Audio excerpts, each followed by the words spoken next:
বাংলাদেশে কওমি মাদ্রাসার বাইরে আর কোথাও তো এলেম তো দূরের কথা, এই কোরআন শরীফ শুদ্ধ করে পড়ার চর্চাই তো নাই। আমি কষ্ট পেয়েছি, এক মৌলভী সাহেব কিছুদিন আগে বলল যে কওমি মাদ্রাসা ছাড়া কোথাও পড়াশোনা নাই।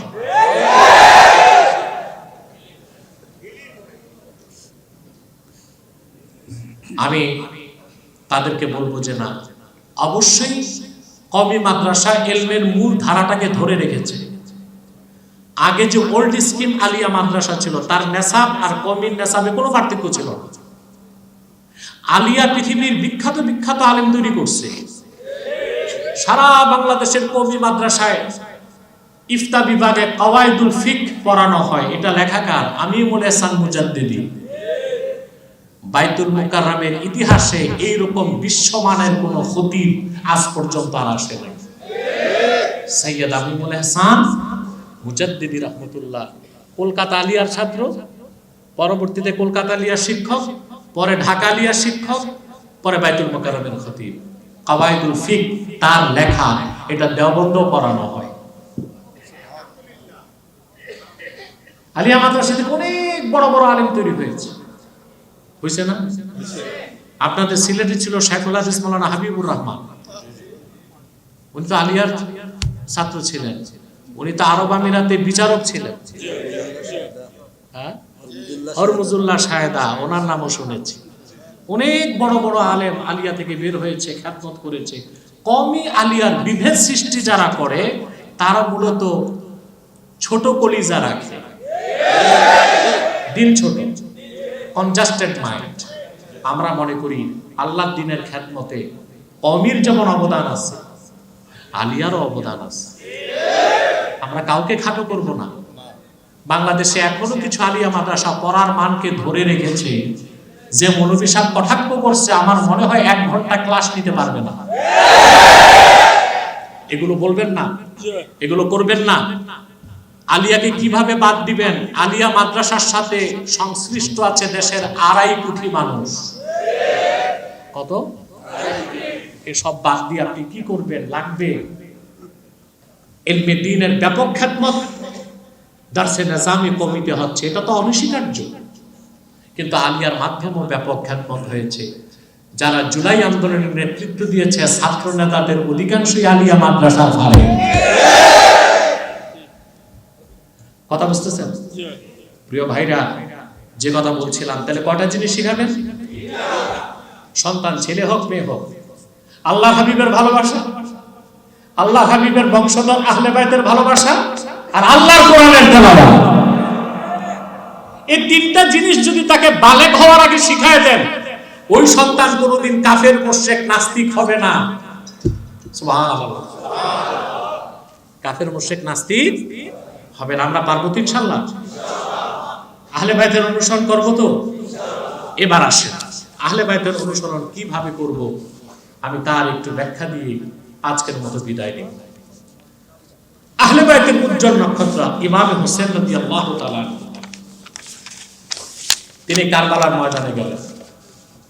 60 হিজরিতে বের হলেন মদিনা মুনাওয়ারা থেকে, মক্কা মুকাররমা হয়ে ইরাক। 61 হিজরিতে কারবালার প্রান্তরে শাহাদাত বরণ করলেন। কেন? ইরাকের কারবালার রক্তাক্ত ইতিহাস, ইমামে হোসেন রাদিয়াল্লাহু তাআলা আনহুর সাথে ইয়াজিদের দ্বন্দ্ব, মসনদের দ্বন্দ্ব ছিল না, গদির দ্বন্দ্ব ছিল না, পার্থিব দ্বন্দ্ব ছিল না, দ্বন্দ্ব ছিল আদর্শের। কিসের? খুব সংক্ষেপে কথাটি বলে দিচ্ছি। আল্লাহ তাআলা হযরত আদমকে তৈরি করেছেন খলিফা হিসেবে। কি হিসেবে? খলিফার অর্থ বুঝেন? আপনারা দর্জিকে বলেন খলিফা, দর্জিকে খলিফা বলা যাবে না, ওটা টেইলার। শরিয়া আদালতে যিনি রায় দেন তাকে বলা হয় কাজী। আপনারা ওই যে বিয়ে পড়ায়, মাথায় ছাতা, বগলে খাতা, দৌড়ায়, এর নাম দিছে কি? কাজী। টেইলার খলিফা না, আর ম্যারেজ রেজিস্টার কাজী না, এগুলো কুখ্যাত ইংরেজরা অপসংস্কৃতি ঢুকায় গেছে। এগুলো আমাদের ঠিক করতে হবে। আপনারা কেউ কাজী সাহেব থাকলে রাগ করেন না।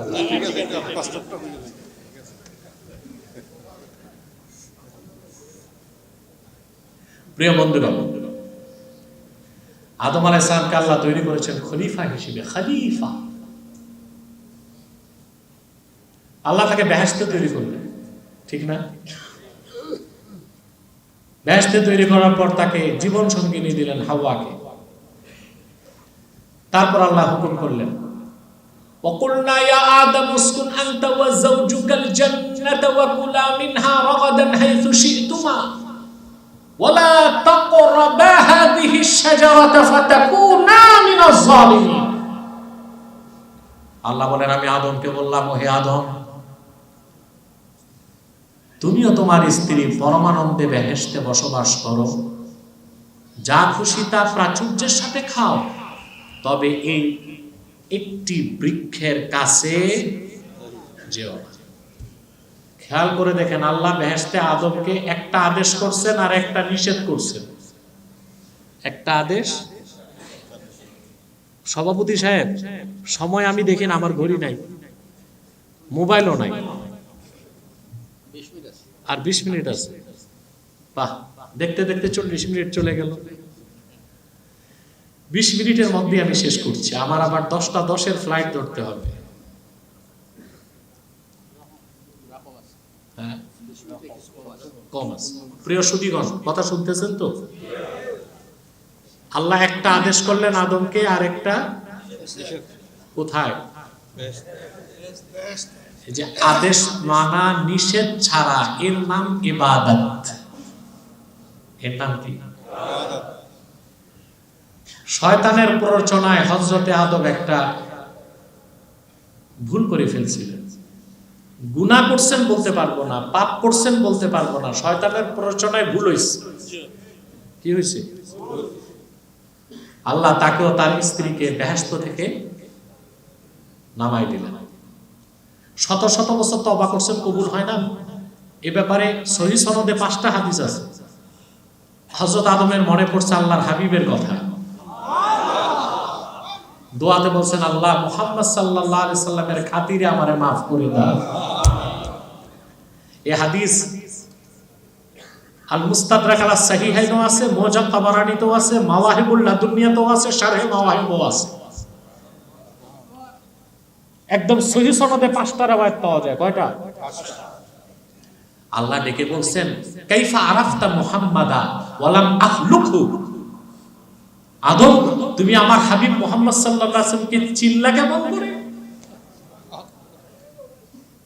আদম বলছেন, আল্লাহ সাজদা থেকে মাথা তুলে তোমার আরশে আযমে দেখেছি তোমার নামের সাথে মুহাম্মদ নাম লেখা আছে।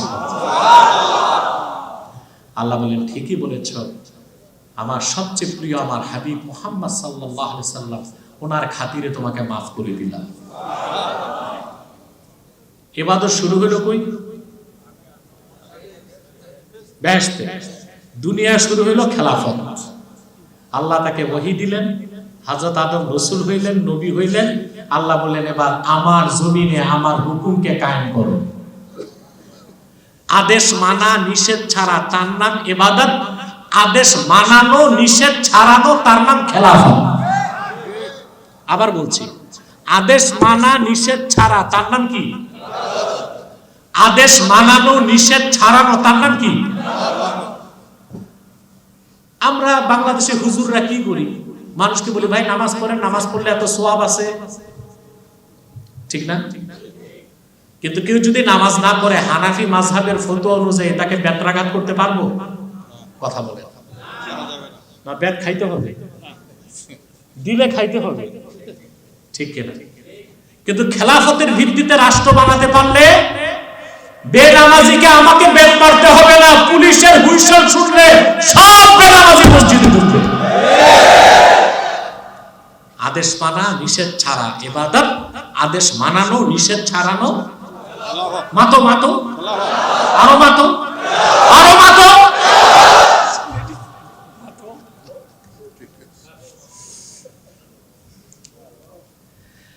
আদম চলে গেলেন, এরপর আসলো নবীর পরে নবী। খেলাফতের দায়িত্ব পালন করেছেন নবীগণ, মানব জাতিকে রাজনৈতিক নেতৃত্ব দিচ্ছেন নবীগণ। বুখারী শরীফের হাদিস, হাদিসটি মুসলিম শরীফেও আছে। রাসূলুল্লাহ সাল্লাল্লাহু আলাইহি ওয়াসাল্লাম ইরশাদ করেছেন, কানা বানু ইসরাঈল তাসুসুহুমুল আনবিয়াউ কুল্লামা হালাকা নাবিয়্যুন খালাফাহু নাবী ফাইন্নাহু লা নাবিয়্যা বাদি ফাসায়াকুনু খুলাফাউ ফায়াকফুরুন। রাসূলুল্লাহ সাল্লাল্লাহু আলাইহি ওয়াসাল্লাম বলেছেন, বনি ইসরাইলের রাজনৈতিক নেতৃত্ব দিতেন নবীগণ। তা বোঝা যায় ভালো রাজনীতিও আছে, কথা বলে আছে, ভালো রাজনীতিও আছে, আছে কি না? একটা রাজনীতির সম্পর্ক শয়তানের সাথে, আরেকটা রাজনীতির সম্পর্ক হচ্ছে ইবাদতের সাথে। রাসূলুল্লাহ সাল্লাল্লাহু আলাইহি ওয়াসাল্লাম বলেছেন, একজন নবী চলে গেলে আরেকজন নবী আসতেন, কিন্তু আমি মুহাম্মদ সাল্লাল্লাহু আলাইহি ওয়াসাল্লাম আল্লাহর সর্বশেষ নবী। আমার পরে কিয়ামত পর্যন্ত কোনো নবী নাই, কোনো রাসূল নাই। আমার উম্মতের রাজনৈতিক নেতৃত্ব দিতে খলিফা হবে, আর তাদের সংখ্যাও অনেক হবে। আল্লাহর হাবিব নূর নবীজি মুহাম্মদ সাল্লাল্লাহু আলাইহি ওয়াসাল্লামকে ১৫০০ বছর আগে প্রেরণ করে আল্লাহ দ্বীন ইসলামকে পরিপূর্ণ করেছেন, ইসলামকে বিজয়ী করে দিয়েছেন। আচ্ছা ভাই, যদি মুসলমান হয়ে থাকেন বলবেন ইসলামের বিজয় বাকি আছে? বাকি ছিল তো নির্বাচনের সময় কেন বলছেন আমাদেরকে ভোট দিলে ইসলাম বিজয়ী হবে?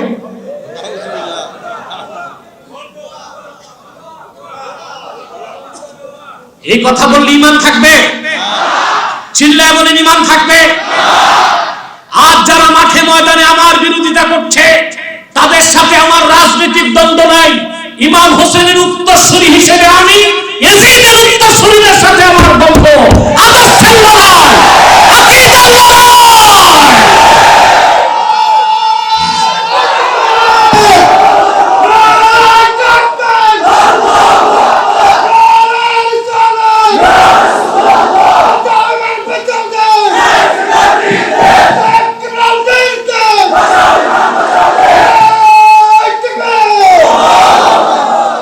প্রিয় বন্ধুগণ, সেদিন থেকে নির্বাচনের আগে তার ধর্মের উপর বিজয় করে দেন। ইসলাম তো বিজয়ী হয়ে গেছে ১৫০০ বছর আগে। এতটুক বলা যায় আমাদেরকে ভোট দিলে মুসলমানরা বিজয়ী হবে। এটা বললেও কোন রকম ঈমানটা বাঁচানো যায়। ঈমানটা আরে বুঝছ না বা, এটা বললে কোন রকম ঈমানটা বাঁচানো যায়। বোকা বোকা ওয়ালি সিদ্দিকী বোকা, না বোকা কি ডিস্টার্ব হবে? কথা বুঝতেছেন? তাহলে যদি বলে আমাদেরকে ভোট দিলে মুসলিমরা বিজয়ী হবে, তাহলে কোন রকম বাঁচানো, ইসলাম বিজয়ী হবে বললে ঈমান শেষ। ঈমান, তাহলে বলতেছিলাম আমার নূর নবীজি মুহাম্মদ সাল্লাল্লাহু আলাইহি ওয়াসাল্লাম ১৫০০ বছর আগে ইসলামকে পরিপূর্ণ করলেন, মহাবিজয়ী করলেন। তিনি আল্লাহর কাছে চলে যাবার পর খেলাফতের দায়িত্ব পেলেন আবু বকর সিদ্দিক রাদিয়াল্লাহু তাআলা। বুঝতেছেন? তারপর হযরত ওমর, তারপর হযরত ওসমান, তারপর হযরত আলী। খোলাফায়ে রাশিদিন কয়জন? ৪ জন না ৫ জন? পঞ্চম জন হযরত ইমাম হাসান রাদিয়াল্লাহু তাআলা। তিনিও খেলাফতের দায়িত্ব নিয়েছিলেন, তবে ৬ মাস পর তিনি হযরত মুয়াবিয়ার খেলাফতকে সমর্থন দিয়েছেন। হযরত হাসান রাদিয়াল্লাহু তাআলার সমর্থনের কারণেই হযরত মুয়াবিয়ার খেলাফত বৈধতা পেয়েছিলেন। হযরত মুয়াবিয়ার ইন্তেকালের পর ৩৪ বছর বয়সে কুখ্যাত ইয়াজিদ খেলাফতকে জবরদখল করার চেষ্টা করছে। তখন ইমাম হোসেনের সাথে তার দ্বন্দ্ব শুরু হলো। ইমাম হোসেন বলেছেন আল্লাহর জমিন চলবে খেলাফতের ভিত্তিতে, মুলুকিয়াত দিয়া, রাজতন্ত্র দিয়া, জালেমের হাতে মুসলিম স্টেট নিরাপদ থাকতে পারে না। তার চূড়ান্ত রূপ আমরা দেখলাম কারবালায়। ইমাম হোসেন শাহাদাত বরণ করছেন। ইয়াজিদের উপর আল্লাহ লানত বর্ষণ করুন, বলেন আল্লাহুম্মা আমিন। যারা ইয়াজিদের দালালি করে তারা খারিজি, যারা হযরত মুয়াবিয়াকে গালিগালাজ করে তারা রাফিজি। আমরা হযরত মুয়াবিয়াকে সম্মান করি, তিনি সাহাবী, কিন্তু ইয়াজিদকে আমরা নিন্দা করি, ঘৃণা করি, লানত করি। ইয়াজিদকে আমি ব্যক্তিগতভাবে কাফের মনে করি।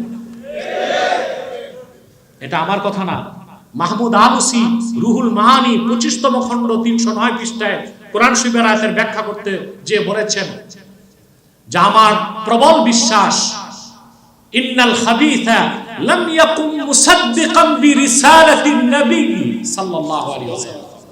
মাহমুদ আলুসি রুহুল মাআনি 25তম খণ্ডে লিখছেন, আমার প্রবল ধারণা ইয়াজিদ আল্লাহর হাবিবের রিসালাতকে বিশ্বাস করত না।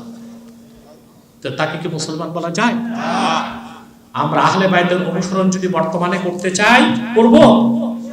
কথা বলে না। আহলে বাইতের ভালোবাসা হৃদয়ে রেখে আহলে বাইতের সূর্য সন্তান, আহলে বাইতের উজ্জ্বল নক্ষত্র ইমামে হোসেনের আদর্শকে লালন করব।